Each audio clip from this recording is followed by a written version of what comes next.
Join Tarsha on this journey to discover the rest. Go.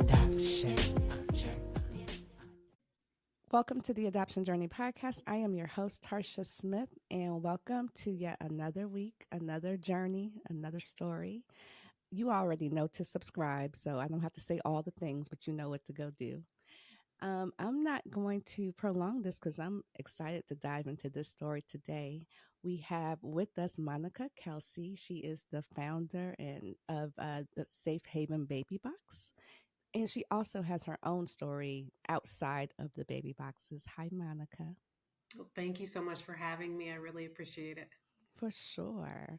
So I want to dive into your story. I know that you have the book called Blessed to Have Been Abandoned. Let's start there. Can you tell me, where do we start in that story?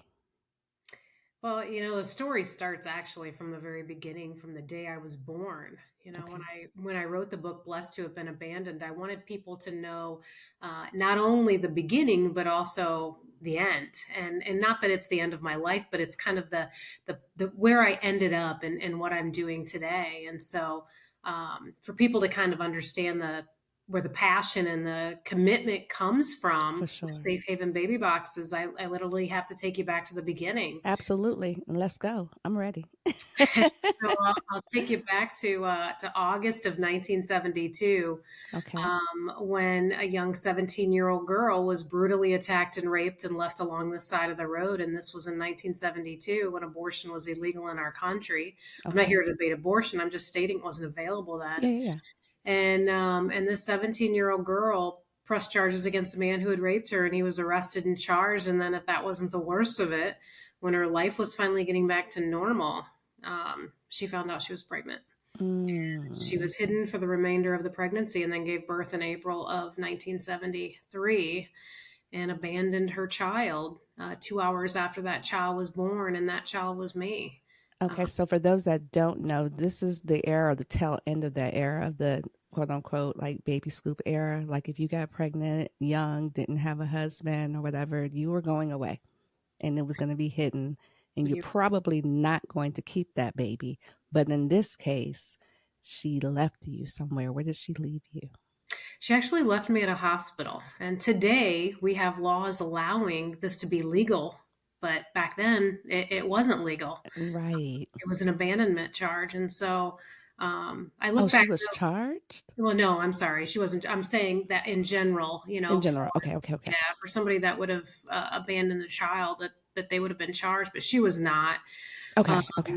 And I look back on my life, and I look back at the very beginning, and I think Christ had he had a hand in all of it from the very beginning, because today, I stand on the front lines of a movement of a child that I once was, and trying to fight to keep these babies out of dumpsters and trash cans at all costs. And sometimes it's uncomfortable, sometimes it's not easy, but I have to stay focused. So every day's a new day. Walk me through. So she abandoned you in the hospital, and what happens next? How does Monica get from the hospital to? Do you go to foster care? What happens next? So basically the state took over back in that day, and it was almost 9.5 weeks later, my adoptive parents got the call that a little girl needed a home, and my mom said, "Bring me my daughter." And so I was taken to them right about 9.5 weeks. And so I spent, I don't remember, obviously I don't remember any of the time in foster care. Secondhand information. Yeah. Yeah. So, but how I was blessed to have been adopted by two amazing parents that, every child deserves to have two parents that love them and will do anything for them. And for me, that was, what I received. And my parents celebrated 50 years in 2020. And then my dad passed away a few months later. So yeah, it was tough. He was my biggest fan. He was the one that inspired me. He was the one that believed in me and always pushed me to be better. Now, let me ask you this, because I'm hearing you sound a lot like me when you're speaking about adoption. I too didn't have a bad start. I was blessed to have two amazing parents, a great family. How old were you when you found out that you were adopted? I don't remember a time that I don't know. See, So, that yeah, makes all the difference. It yeah, so really does. my older sister is also adopted, and she's Mexican, and then my Okay. younger sister is blonde hair, blue eyes. So you knew we weren't from the same family. So I don't think they Got would have you. been able to hide it even if they tried. But Okay. I don't remember a time of not knowing. Okay. And do you remember a time where you began to ask all the questions like we do as adoptees? Like, do you know anything about my birth parents? Or I when do you do, start to ask the questions? I was older. I don't remember, being, 7 or 8 or anything like that. I remember being in high school and asking the tough questions Mm, of, because I wanted to meet her. I wanted to thank her for the life that I was given. And I really wanted to know her story. And, mm, and mm-hmm. the question that I think all adoptees want to know is why. And Absolutely. and so I knew that one day I would find her. I didn't realize how hard it was going to be, to Yeah. find her. But I'm thankful that I did find her and was able to learn her story and then also see her heart. For sure. Can you speak to that a little bit about you asking the hard questions? Of course, you didn't know what the situation was. And Mhm. how did your mother handle that? Because I know there's somebody listening that might have this very same scenario. How did your mother handle those questions? My adoptive mom. Your adoptive mother, yes. She was very open with us, and she always said that I didn't grow under her heart; I grew in it, and so Mm, it was kind of a way for me to feel special. And I'm thankful that I knew my entire life that I was adopted. I don't think that children, when they kind of get blasted when they're older and they learn something new about themselves, I think that's when the identity issues start really coming into play. But I knew that I wasn't, you know I didn't look like my adoptive parents. And when people yeah. said I did, I knew that I didn't. And so Yeah. it wasn't a shock when when I found out, and so I'm Right. thankful for my mom and dad for always being honest with us. For And it's sure. interesting too, because growing up, my parents garage sailed. I mean, that was just what we did in the summertime. I mean, we would go get our clothes and, my mom pinched pennies like nobody else. Hmm. I would tell people because I would put garage sailing with, them choosing what they wanted a garage sale. They could just, go pick a piece of clothing out. And Right. my little mind was thinking that I was bought at a garage sale because that's where we were every week we were garage sailing. And so that's what I would tell people is that I was bought at a garage sale. It's so stupid now. Some point, your mom's probably like, please stop saying that. She was. We laugh about it now. Yeah. We That's laugh about it. hilarious. Yeah. It's amazing as adoptees, as little kids, where our imaginations go about that. It Hmm. just, yeah, yeah. And so I'm glad that you addressed the fact that she was so open Hmm. because that's a tough conversation. Yeah. I'm glad that you were older. So when you found out what the story was, do you remember feeling any type of way, or what does I that do was to Monica? you mean when I actually met my biological mother and Well, learned no, this? when you found out, or did you not find out what the real story was until you met your biological mother? Yeah, so my adoptive parents were told that my birth parents were young in love and couldn't care for me, so they placed me for Ah, adoption. And okay.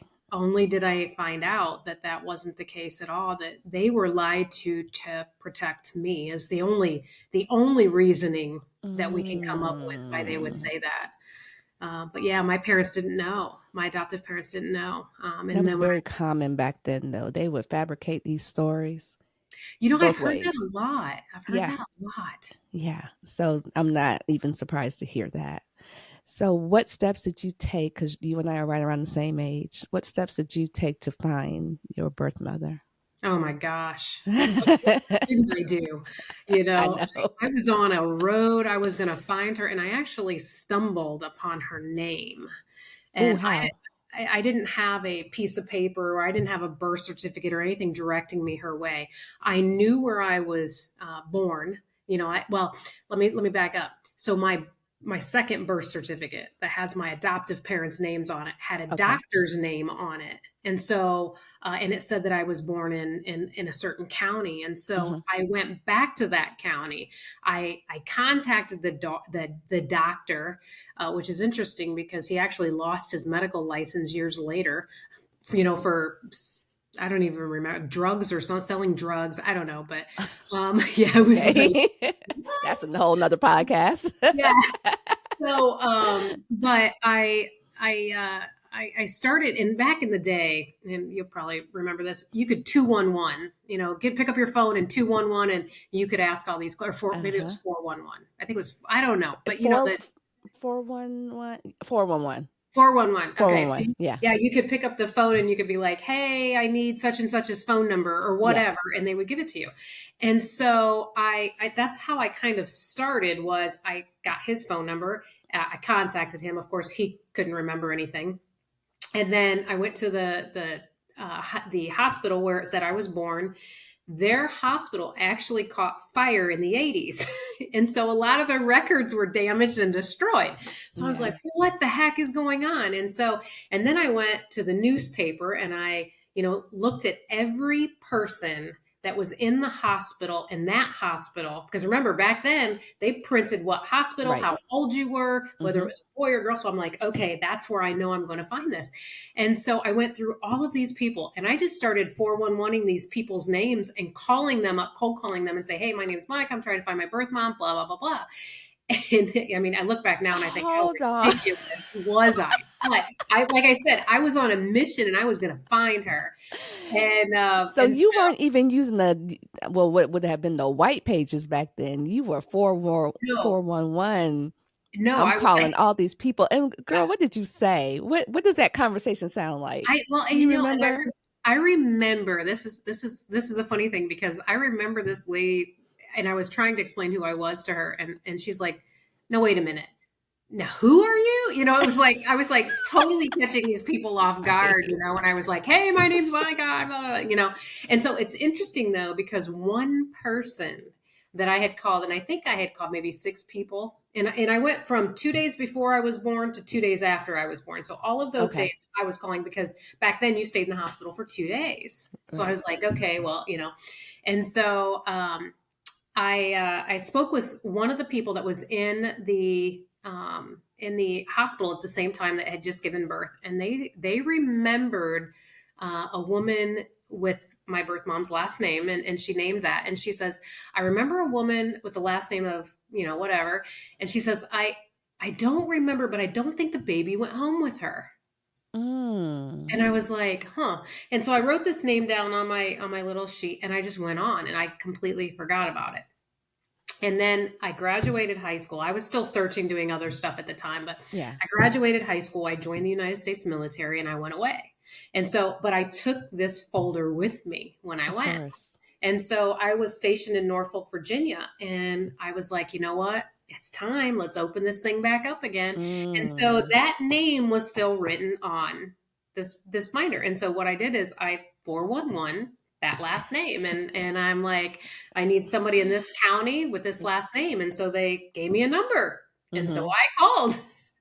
And so it was so interesting because I got my cousin and she's like, no, wait a second. She's like, who are you? And I'm like, well, my name is Monica. I was placed for adoption in the early 70s. And she's like, my aunt placed a baby for adoption, but it was a little boy. And I'm like, oh, crap, now I'm up at it. She goes, but it was in the early 1973. And I'm like, could this possibly be her? And she says, you know what? Let me call her and find out exactly the day. Cause I was going by the day, my birthday. Right. And so, she called me back and she gave me her number and I called this woman and I said, hi, it's Monica. And she says, I've been waiting for your call. And that was the start of the relationship I had with her. It's so crazy to hear that story because just in the day and the age that we're in, right, the day of the internet, because during this time the internet was not a thing. So No, we were running around here getting phone numbers and cold calling people and doing all the crazy you couldn't things. text anybody. No, there's none of that. None of that. And the fact that the people on the other end of the line would actually talk to you. Because today they would probably just hang up. Yeah. Oh, yeah. Hit the For ignore button. sure. So that's wild. Yeah. Okay, so take me to the moment where you find out the real story.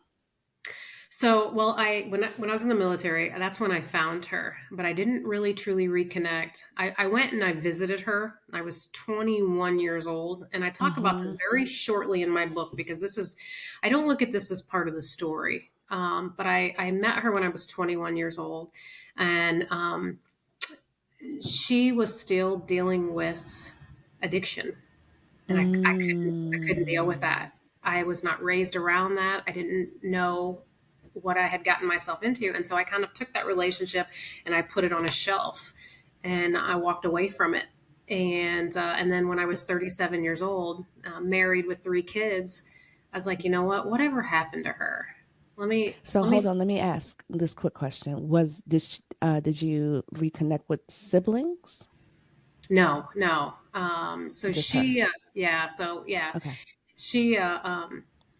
But she at 37, I thought I would, try to find her again and see if maybe this time, It was she better. she had her life together. And it's not that I was angry with her or anything like that. It was Sure. just I just wasn't comfortable. I get it. And so I looked her up again, and I called her, and she had been clean for about almost 10 years. Okay. And so I hopped in our vehicle, and my husband by my side, and drove up to the state of Michigan, which is where she lived. And that's when I sat on her couch with my husband's hand in my hand, and asked the tough question, the elephant in the room, if you will. Yeah. Who's my biological father? I want to meet him, because, you and my birth father were so much in love. You placed me for adoption because you were still, so young. And I still had no idea of the story. Yeah. And And she was like, girl, wait a minute. yeah. What? Well, it's so interesting because you think back to some of those moments in your life that just changed you. And Mm-hmm. I can remember the couch that I was sitting on was a different color than her chair. Now, Mm-hmm. why I remember this, I have no idea. But I remember thinking to myself that the couch doesn't match the chair. It was almost like I was trying to focus on something else Yeah. at the Yeah. time, and so that was just something that's always stuck with me. I don't know. It was just crazy how I was I get focused on that. It's that. kind of like music. There's certain songs that you hear and it takes you back to that very moment. Like, Yeah. yeah, the brain does that for sure. So you learn this story and you figure out exactly what has happened. How does that, at what point does that begin to, do you say, I need to do something about this? And how do we get to the safe haven baby boxes from this story? Well, finding this out destroyed my worth. Conceived in rape, abandoned at birth, it destroyed my worth, and I had to find a way to pick myself back up. Mm, I had worth prior to that. My mom instilled this in me that I was special, that I could do for I mean, sure. it was there, and it was destroyed in a moment. And so I actually, and this isn't a part of my life that I talk about. It's not in my book. I've only talked about it a few times, and it's out on the internet. But it's nothing that I'm hiding. It's Hmm. just it's not part of my story that I want revealed on a national level. But I started the search of proving her story wrong. I didn't want this to be my life, and Mm, I thought that me proving her story wrong was going to give me my worth back. And that's it interesting. yeah, it completely solidified the fact that she was telling the truth. And I even took it to the extreme. And this is the part that I'm not proud of. Um, Hmm. and I wish I wouldn't have, but I did. And I went to my biological father's house. And because I knew that the one person that would deny it, that would say it never happened, Would be or him. whatever, was him. And I got kicked off his property. I got a restraining order slapped against me. And I wasn't even being violent. I wasn't being angry. I just wanted answers. Hmm. And it quickly turned into situation that I'm just not proud of. Yeah. Yeah. But then I had to accept it. I had to accept the fact that this was my life, that this is my life all along. It's just, this was kind of buried. Can I Uh, ask you this question? When you get the truth about what happens and you share this with your adoptive parents, how did that affect them? I remember sitting there and my dad had tears in his eyes. Mm, His first response to me was, "What did you expect? Did you expect a fairy tale family? What did you expect?" Because I never really talked about it growing up. It mm-hmm. just wasn't. I mean, yeah, always knew that I was adopted, but it wasn't. It was never an important part of my life, Right. Sure. you I get know. that. Uh-huh. And so my dad, I think, was just genuinely asking me, what were you thinking going to his house? It's like, what were you thinking? And so I wanted the fairy tale family. Yeah. I Yeah. wanted that for myself, and I didn't get it.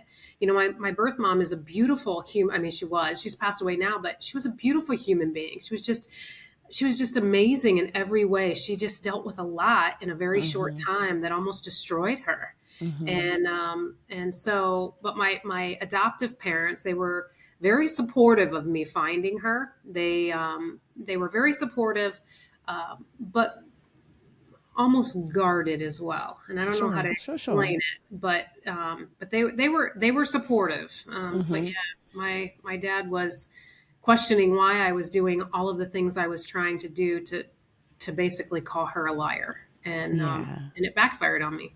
Yeah. It was like a defense mechanism for you. You're like, this can't be my life. And I need to No, and I prove was like, that's this is not my ridiculous. life. Yeah, Right. you know. Right. Wow. Okay. So you go through all of this, and I'm so glad that you spoke to this because not everyone has read your book, but there are a lot of people that need to understand the why behind what you do. And so that's the why. That's the why. So tell the people about the Safe Haven Baby Box. What is it that you do? So the Safe Haven Baby Boxes organization, it's a nonprofit, and I started it to save the lives of these kids that are not going to be, safely surrendered. They're going to be thrown in a dumpster or a trash can because of a parent wanting anonymity. Mm-hmm. Um, and it's interesting because bringing this to America, I didn't just dream it up. I actually seen it in Cape Town, South Africa, and got the idea from that and brought it back. And as a firefighter and a medic, after I got out of the military, I joined the fire service. I actually got my love for firefighting in the service. I Okay, actually hold on, joined as stop. a fireman. Time out, time out, time out. Rewind back. Take me back to Africa. What did it look like in Africa? Like, what did you see? And you're like, tell Oh me, my gosh. paint that picture for me. So I was on a speaking tour, and we were on the last leg of our tour, Okay, and we had spoken 14 times in 16 days. So we were exhausted. for And so sure. we happened to be at the only church in Cape Town, South Africa that had a baby safe. And as we're walking in this church, it's in the side of the wall, and it says, baby safe, and it's got this little sign above it, and I'm like, what is this, and what is it used for? And they said, well, women bring their babies here at night when they can't care for them or they don't want them, and they place them in this Mm, box. And the pastor gets a call on his cell phone, and he comes and picks up the child, and then someone from the church adopts the child. And I'm like, shut the front door. And I was like, does this really work? Like, is women really bringing their babies here? And they had saved 7 that year. And the first baby that they ever saved, somebody from the church adopted him, and they named him Moses. And oh, so on the flight wow. back from Cape Town, South Africa, and I'll show you, not many people get to see this, but on the flight back from Cape Town, South Africa, on a Delta napkin, this is the Delta napkin, it's even got a ketchup stain on it. I hand drew my version of the baby box, and you can tell it doesn't look quite like that anymore. Right. Yeah. Yeah. But so But I the seed had been implanted yeah, and so for I came sure. back to the States and started the uphill battle of implementing a program that had never been done in the States before. And then that wasn't really the hardest part. The hardest part was getting people to wrap their heads around the fact that putting a baby in a box is a good thing if the alternative is something bad. And so, Mm, of course, we want to get to the root cause of why women are doing this. But in the for sure. meantime, we can't just sit still. We can't just do nothing. And so the baby boxes was introduced to be that solution for this, while other people work on what the main cause is. That's not where my focus is. There's other people that do that better. My focus is the here and now, and saving the lives of these kids. What do you say to the people now I'm playing devil's advocate? What do you say to the people that say, well, if you do the baby boxes, you take away the ability of getting to the root cause of why the parent did this or the mother?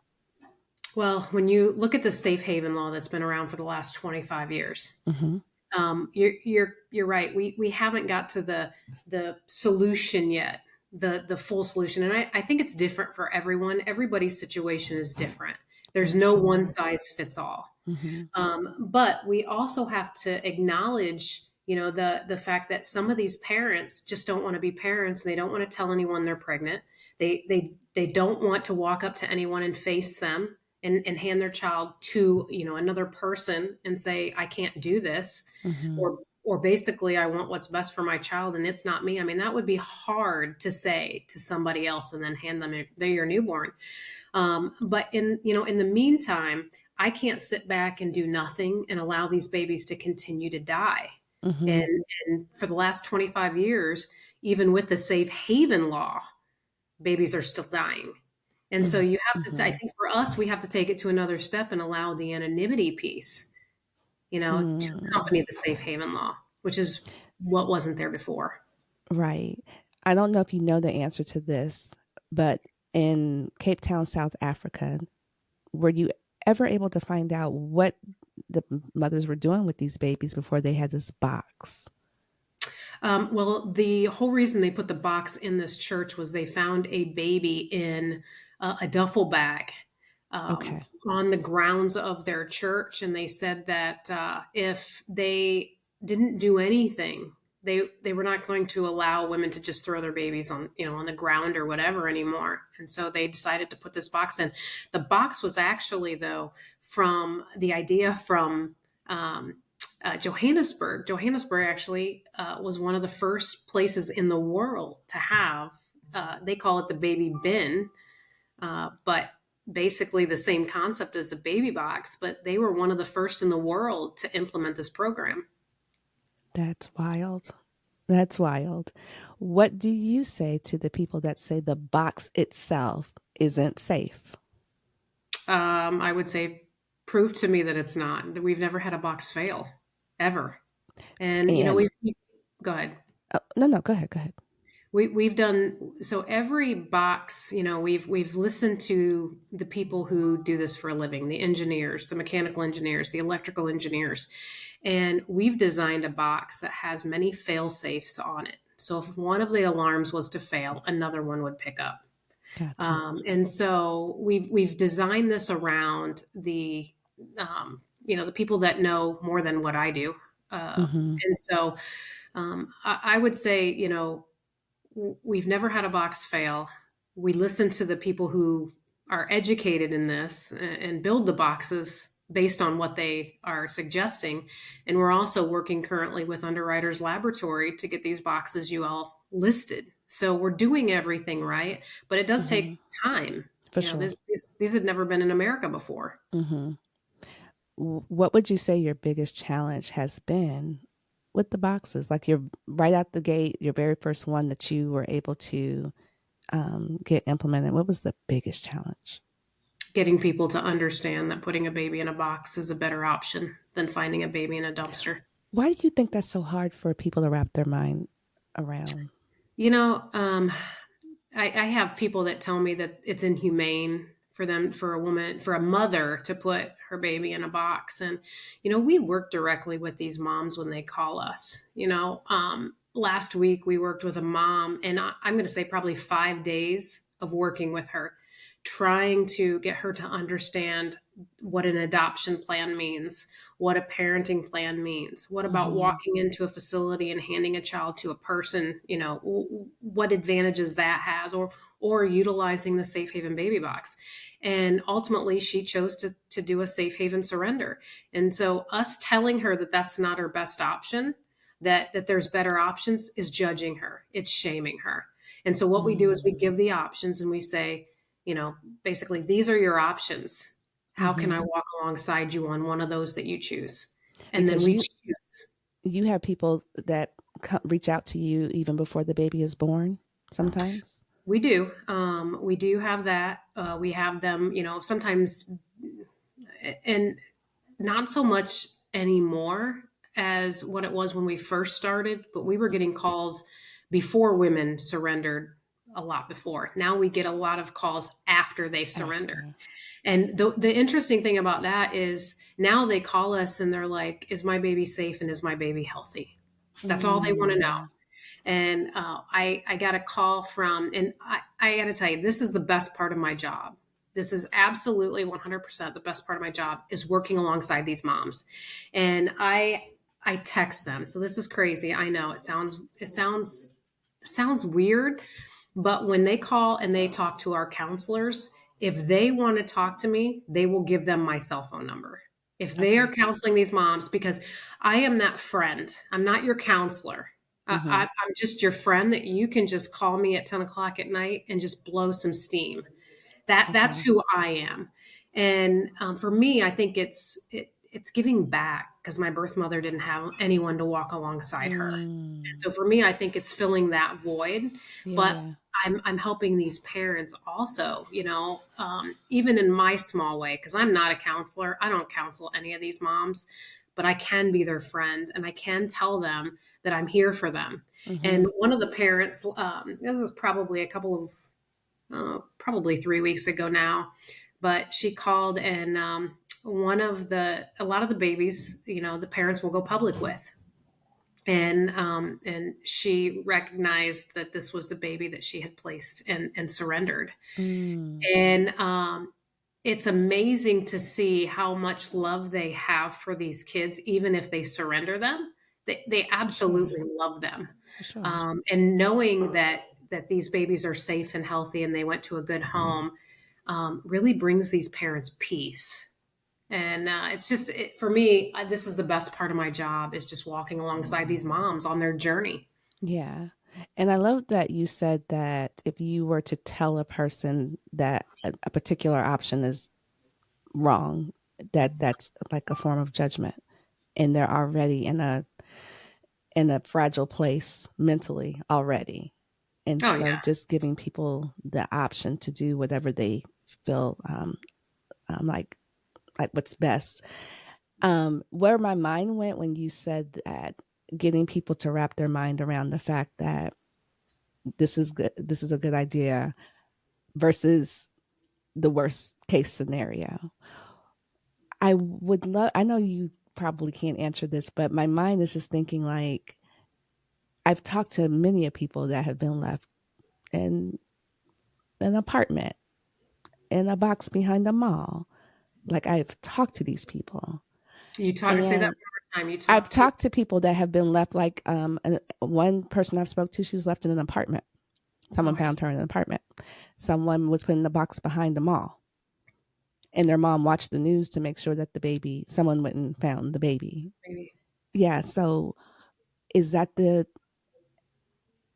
and I think what people are thinking is, oh, if there were more resources for these moms, then they wouldn't do that. Uh, I don't Hmm. know. Let me just tell you from our experience. Okay, these women are smart. They are very smart, and a lot of them are doing the research on their own. They are looking up on their smartphones everything that's Mm-hmm. available to them, and they're choosing something good, and it's legal. It's legal to surrender your baby at a hospital after you give birth. And Mm-hmm. if that's what they choose to do, or walk up to a baby box and place their baby in one of our boxes, if that's legal and safe to do, and that is what they want to do, we all should rally behind a safe option that she chose. The worst thing that we can do is tell her what's best for her Mm. because we don't have to live with that. That's She right. has to live with the decision that she's going to make. And so us making that decision for her is going to harm her. And so even in situations where we look at from behind and say, gosh, I wish she would have done something different. I wish she would have done an adoption plan, or I wish she would have parented this child, whatever. It's still her choice. And we have to honor that choice and walk alongside her on her choice and meet her where she is. And that's honestly, I think, why some of these women that surrender in our boxes, that go through our counseling program and want to, talk to me, it's because I'll meet them where they are. And I don't mean physically. I Right. mean No, I emotionally understand and emotionally. mentally. Yeah, yeah. I Yeah. understand. Yeah. What would you say to the people that say there's no scientific research behind this, and why The should it work? Because there's no scientific, like, why are we putting these babies in these boxes and there's no scientific research to support? Well, we're only 7 years in. So I don't know that you're going to find much resource, but I will give you two situations in two states that have turned the tide. Indiana's one of them. Indiana is where I'm from. That's where I launched Baby Boxes. Okay. Prior to Baby Boxes, we were finding 2 dead infants in our state every year from abandonment dumpsters, outside firehouses. We found one in a field, one in a creek. You name it, it's probably been found in the state of Indiana. We Hmm. launched Baby Boxes in April of 2016. Okay. We have not had a dead infant in the state of Indiana from abandonment since we launched, and we've had 29 babies in boxes just in the state of Indiana. Mm. And you look at, so let's pick up New Mexico. New Mexico in 2022 had one of the biggest cases in American history for infant abandonment, and this is Alexis Treviso, I think is how you pronounce her last name, Hmm. where she literally tossed her infant. She gave birth to this baby, put him in a black trash bag, and drove up to a dumpster and tossed this baby in this dumpster and did not realize that she was on CCTV. And so this video, if you can go to YouTube, you can view it. This is one of the biggest cases. That was one of them. This baby was in this dumpster for 6 hours before dumpster divers found him alive 6 hours later. And she's been charged. She's been convicted of attempted murder. She was sentenced to 16 years in prison. After that, 2 more babies within a 20-mile radius were found abandoned. Those 2 babies were found dead. We put a box in Hobbs, New Mexico. That's where these cases are from. We put a box in Hobbs, New Mexico last April. They haven't had a dead infant since we launched, and we've had 2 babies in our boxes in Hobbs. And so you just look at those two, state of Indiana and Yeah. Hobbs. It's working when you work it, and we're working it. Now, Right. are we going to save every baby that Mm-mm. is going to? No, I'm not going to Mm-mm. sit here and tell you that we are, but we're saving the majority of them, and Right. as the last resort option. So Right. And I'm glad that you said that. Or can we save all of them? Because some, unfortunate, so unfortunate, but sometimes people are just going to do what they're going to do. And it's well, not a good thing. no, and I'll tell you, as a medic, I've went into many homes. I've removed kids from a home Mm-hmm. where they were taken away from their parents. And I'll tell you what, any medic or firefighter that listens to this is going to say the same thing. We go into houses, we look around, we see kids, and we know it's going to end up very bad. Yeah. Something bad is going to Yeah. happen. Yeah. And that's just the reality in which we Mm. live, Right. For but we sure. try to save all of them, but with the understanding that we might not reach all of them due to mental illness, drug use, whatever the case Right. is. Right. Right. So, my final question for you is to tell the people what you want them to know about the Safe Haven baby box. If there's a mom right now listening that's wondering, what would you say to her? You have options. The Safe Haven Baby Box is a last resort option for moms. Make sure you're looking at all of your options before you make your decision. There's a parenting plan, there's adoption plans. You can walk into any hospital or fire station and hand your child to a person. But if you can't do any of those, and you feel that the only option that's best for you is to place your baby in one of the Safe Haven baby boxes, then we're proud of you. We're proud of you for making that decision. We're proud of you for standing up for what you wanted to do, and basically saying, I want what's best for my child, and it might not be me. That's heroic, and it's honorable. And so you can call the Safe Haven Crisis Line and find out what options you have in your area. But call someone and look at your options before you make a final choice. I love that. And there's nothing else for me to say after that. There's so much more. I could sit here and talk to you all afternoon. This is easy. There's literally nothing. That's a mic drop moment. There's nothing else for me to say. Hang on 1 second, Monica. Don't leave me 1 second. And on that final note, bye, family. Journey on. You need a pie with the good? Oh yeah, with the store. Adoption.